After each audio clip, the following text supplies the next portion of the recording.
अस्सलाम वालेकुम नाजरीन, मेरी आवाज के साथ मैं हूं तारक मसूद बलोच। सलाम कबूल कीजिए नाजरीन। कभी कभी कुछ बातें ऐसी होती हैं जिन पर लोग आंख बंद करके यकीन कर लेते हैं। हालांकि उन बातों के गलत होने के भी चांसेस होते हैं, मगर अकल से कमसिन अफराद उन पर भी यकीन कर लेते हैं। जैसे माँ अपने मासूम बच्चे को कहानी सुनाती है, कहती है कि बेटा चांद में परियां रहती हैं और चांद में परियों का तस्करा करती है, तो मासूम बच्चा आंख बंद करके यकीन कर लेता है कि चांद में सच में परियां ही रहती होंगी, क्योंकि ये बात उसकी मां ने कही है। नाजरीन, किसी साहब ने मुझे बताया कि एक रोज उन्होंने अपने बच्चे के स्कूल के काम चेक किए और देखना चाहा कि स्कूल में बच्चा पढ़ता कैसे है और बच्चे को उसके टीचर कैसे पढ़ाते हैं। तो उन्होंने एक जगह टीचर ने बच्चे की नोटबुक पर एक लफ्ज गलत लिखा था, तो उन्होंने इस गलती को पकड़ ली और कहा, बेटा ये लफ्ज यूं नहीं बल्कि यूं है, आपके टीचर ने गलत लिखा है। तो बच्चे ने बाप के मुंह पर बोल दिया कि अब्बाजान गलत होंगे तो आप होंगे, मेरा टीचर गलत नहीं हो सकता क्योंकि वो टीचर हैं। नाजरीन, इस वक्त हमारी सियासत भी कुछ ऐसी ही हो गई है और हमारे सियासी फनकारों की मिसाल भी उस कमसिन बच्चे की सी होगी जिसे जो टीचर ने सही गलत पढ़ाया उसे उसने मन मन याद कर लिया, हिफ्ज कर लिया। नाजरीन, इस वक्त पाकिस्तान में एक रिवाज चल निकला है कि हमारे सियासतदान भी ये यकीन कर चुके हैं कि सियासतदान अवाम नहीं बल्कि नादीदा आशीर्वाद लेकर इख्तिदार में आते हैं और निकल जाते हैं। अगर पीर साहब ने किसी की पीठ पर तबकी दी तो समझ लो उसका बेड़ा पार, और अगर गुस्सा किया तो समझ लो बेड़ा गरक।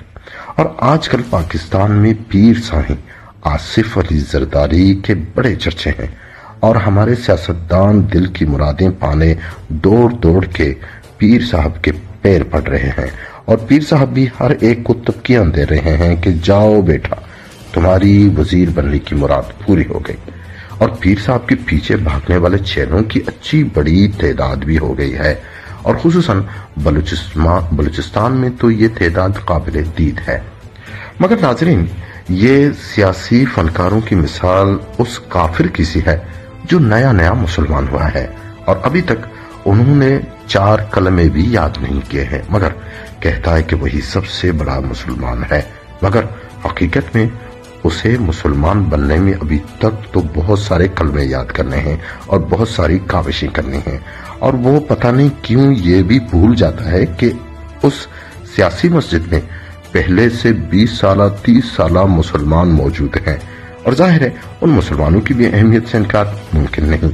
अगर साईं जी पहले से मौजूद मुसलमानों को नजरअंदाज करने लगेंगे तो शायद मस्जिद की दीवारें भी हिलने लगें और शायद मस्जिद की सारी रौनकें मान पड़ जाएं। नाजरीन, इस वक्त बलूचिस्तान समेत जिला केश में PPP के चर्चे हैं। मीर जहूर बुलेदीन ने बाप पार्टी से अपनी 3 साल वाबस्तगी खत्म करके पीपल्स पार्टी में शमूलियत इख्तियार कर ली। इसी तरह मीर रऊफ रिंद ने भी अपनी 3 साल वाबस्तगी खत्म कर ली और शमूलियत इख्तियार कर ली। और 3 साल वाबस्तगी इतनी बड़ी वाबस्तगी भी नहीं है और एक तवील अरसा भी नहीं है और न ही बाप पार्टी कोई नजरियाती जमायत है। मगर मीर असगर रिंद की सुने। मीर असगर रिंद ने BNP अवामी से अपनी 25 साल वाबस्तगी बल्कि नजरियाती वाबस्तगी को दांव पे लगाकर पीपल्स पार्टी में शमूलियत इख्तियार कर ली और साईं जी के हाथ वफादारी का बैत कर लिया। अब नाजरीन, सवाल ये पैदा होता है कि क्या PPP के कारवान में 20 सालों से हमसफर डॉक्टर बरकत बलोच को दीवार पे लगाया जा सकता है? क्या साईं जी डॉक्टर बरकत बलोच की बलि दे सकते हैं? क्या डॉक्टर बरकत बलोच बहैसियत डिविजनल चेयरमैन अपनी सियासत की बागडोर मीर असगर के हाथ दे सकते हैं? शुनीद में आ रहा है कि नए मुसलमान ने पुराने मुसलमान को इलाके में यकसर नजरअंदाज करने के साथ साथ उनसे मशावरत से भी गुरेज बरतनी शुरू कर दी है और यहीं पर सारे मसाइल खड़े हो गए हैं।